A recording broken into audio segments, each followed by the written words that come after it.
नमस्कार मित्रों, कैसे हैं आप लोग? अच्छे हैं? बहुत अच्छी बात। मैं Rajesh, Shri G K Jain higher secondary school, Rayapuram, Chennai 13। मित्रों, हम लोग द्वितीय विश्व युद्ध के बाद विश्व यूनिट क्या है? द्वितीय विश्व युद्ध के बाद विश्व। अब आप नाम से समझ जाएंगे कि द्वितीय विश्व युद्ध के बाद विश्व में क्या घटनाएं घटी है, उसके बारे में हम लोग चर्चा करेंगे। ठीक है, तो द्वितीय विश्व युद्ध के बाद विश्व वॉल्यूम वन भाग 2, भाग 1 के बारे में हम लोग चर्चा कर चुके हैं।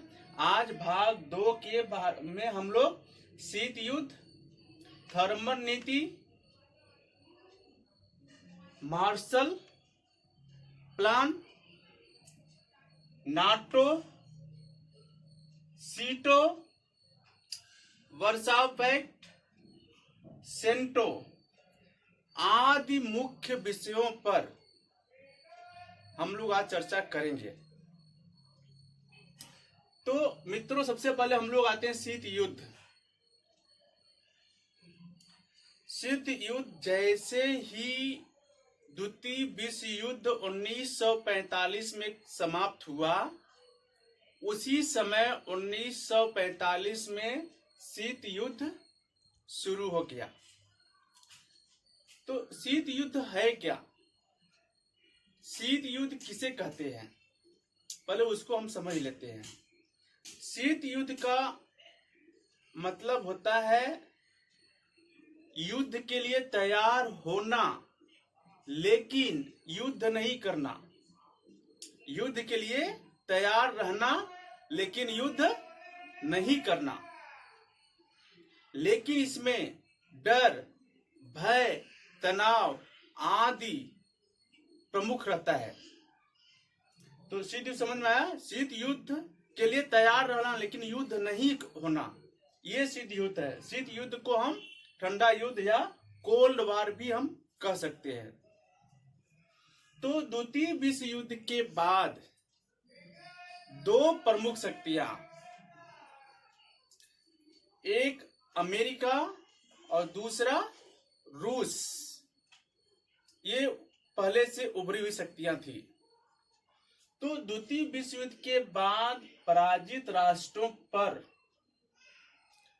रूस चाहता था कि साम्यवाद लागू हो और उन देशों में साम्यवाद की सरकारें बने। लेकिन अमेरिका चाहता था कि पूंजीवाद पराजित राष्ट्रों पर लागू हो और उन राष्ट्रों में पूंजीवाद की सरकारें बने। मित्रों, आपको पहले समझना आवश्यक है पूंजीवाद और साम्यवाद है क्या। सबसे पहले मैं आपको पूंजीवाद बताने की कोशिश करूंगा। पूंजीवाद का मतलब होता है कि जैसे कोई एक फैक्ट्री है, एक कारखाना है, उसमें 1000 मजदूर काम करते हैं और उन 1000 मजदूरों का जो फैक्ट्री मालिक होता है वो एक होता है, और जो भी मुनाफा होता है 1 करोड़, 2 करोड़, 10 करोड़, जो भी मुनाफा होता है वह सीधे क्या है, उद्योग मालिक के पास में जाता है। मजदूरों को वह वेतन घटा सकता है, वेतन को बढ़ा सकता है, पूरा डिपेंड जो वह उद्योग मालिक के ऊपर होता है। इसमें सरकार का कोई हस्तक्षेप नहीं होता है। एक तरह से हम कह सकते हैं कि निजी क्षेत्र, प्राइवेट सेक्टर हम बोल सकते हैं। ठीक है, ये होता है पूंजीवाद। तो पूंजीवाद अमेरिका में क्या था? पूंजीवाद चल रहा था। अमेरिका पूंजीवाद का समर्थक था, पूंजीवाद ही उसके देश में लागू था। दूसरा क्या है? साम्यवाद। साम्यवाद रूस में प्रचलित था और रूस चाहता था कि पूरे विश्व में साम्यवाद की नीति चले और साम्यवाद की सरकार बने। इसको भी हम एक उदाहरण की तरह जैसे हम समझेंगे, इसमें भी एक फैक्ट्री है, फैक्ट्री कारखाना है जिसमें 1000 मजदूर काम करते हैं, उसमें भी एक फैक्ट्री मालिक होता है। लेकिन इस फैक्ट्री और फैक्ट्री मालिक के ऊपर जो है सरकार का पूरा रुतबा होता है, पूरा सरकार के अंदर काम करती है। जो भी मजदूरों की तनख्वाह बढ़ाना है या घटाना, जो भी क्रियाकलाप उस फैक्ट्री के अंदर करना है, सबसे पहले सरकार से परमिशन लेना पड़ता है, यानी कि सार्वजनिक क्षेत्र, पब्लिक प्रॉपर्टी के जैसे। तो इस वाले क्षेत्र में सरकार का हस्तक्षेप होता है साम्यवाद में, और पूंजीवाद में जो है वह सरकार का हस्तक्षेप नहीं होता है। तो मेरे समझ से दो चीजें आपको समझ में आ गई होंगी। तो अगला है मार्शल प्लान। मार्शल प्लान जो है यह एक विशेष क्षेत्रों पर लागू होता है।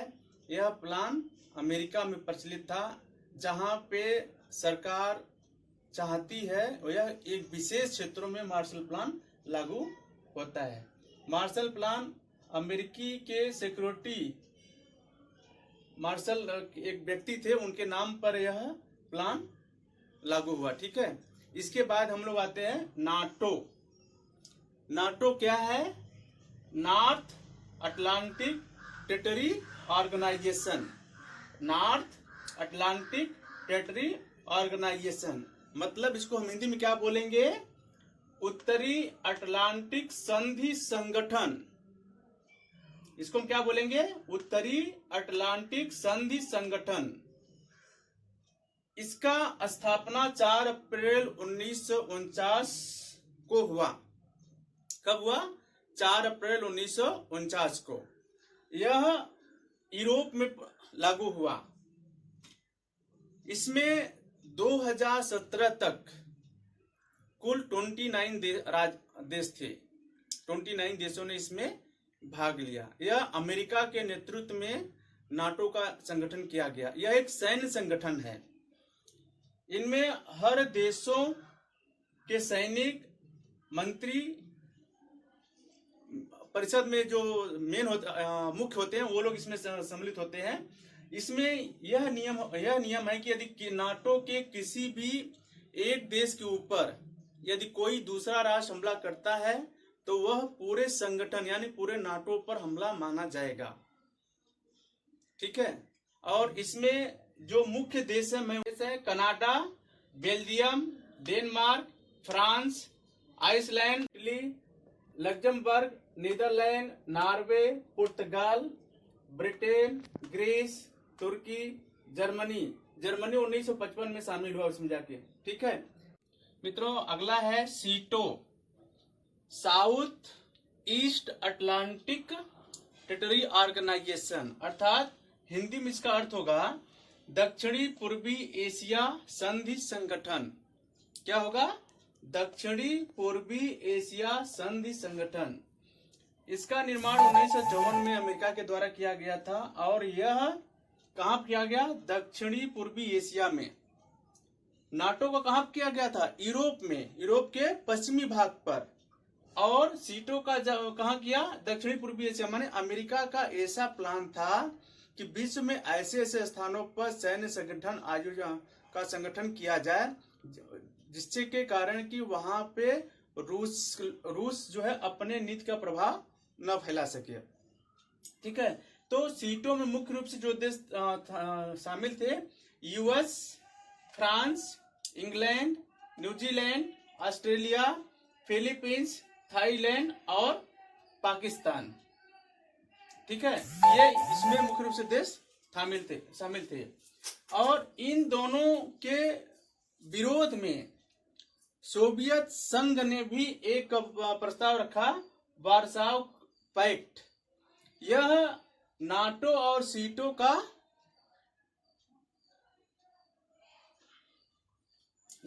सीटो का मर्डर करने के लिए, यानी कि उसको खत्म करने के लिए रूस ने भी एक पैक्ट बनाया जो 1954 बनाया। वर्साव पैक्ट में यह मुख्य रूप से अल्बानिया, बुल्गारिया, हंगरी, चेकोस्लोवाकिया, पूर्वी जर्मनी, पोलैंड, रोमानिया और रूस, और वर्साव पैक्ट का जो मुख्यालय था वह मॉस्को में था।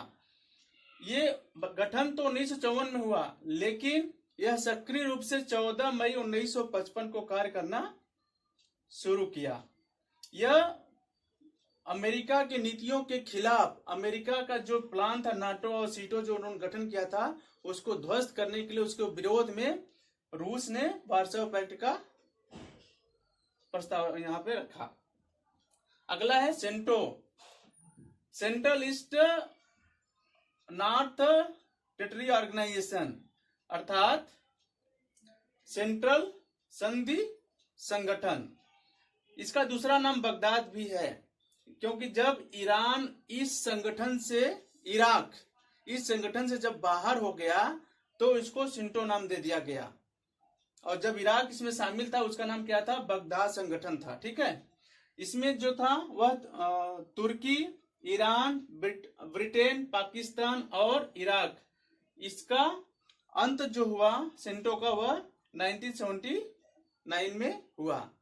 मित्रों, आपको परीक्षा में जो है कैसे पूछ सकता है, सीटों का फुल फॉर्म वह पूछ सकता है कि सीटों का फुल फॉर्म क्या है, सीटों का गठन कब हुआ, सीटों में कुल कितने राष्ट्र थे। ये मुख्य रूप से 3-4 प्रश्न बनता है, ये आपको पूछ सकता है। ठीक ऐसे सीटों के बारे में पूछ सकता है, सीटों का गठन कब हुआ, सीटों में कितने राष्ट्र थे वह पूछ सकता है। नाटो में भी इस प्रकार के सवाल पूछ सकता है वो।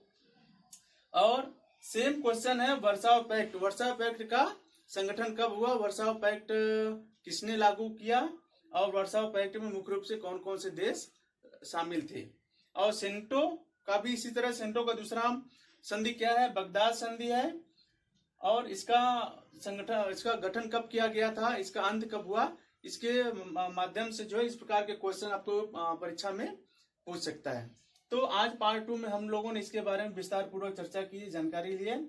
आज के क्लास में बस इतना ही। धन्यवाद।